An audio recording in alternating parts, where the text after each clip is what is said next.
Good day mga sir! Another day, another bracket na naman dito tayo sa RJ Helmet Moto Gears. Ayan, so meron tayo ngayong customer na Suzuki GSX S150 mga bossing. At kakabitan natin siya ng Jaycom bracket mga boss. At kasama natin ngayon si Uncle Pasto, ang legendary installer natin dito sa shop.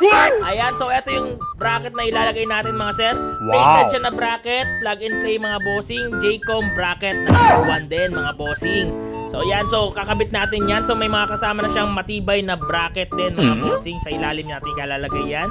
At mga stainless na screw and nuts mga bossing.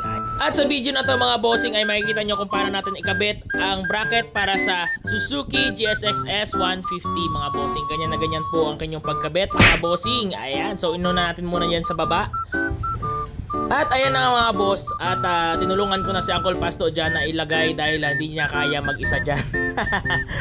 At ayan, sa mga nagbabalak magpa-install ng mga bracket sa kanilang motor, PM lang po kayo sa page sa RJ Helmet Moto Gears at check natin baka meron tayong mga bracket para dyan. So kita-kits tayo sa RJ Helmet Moto Gears. Ride safe always. Peace out! Wala akong masabi, napakaganda ng bracket.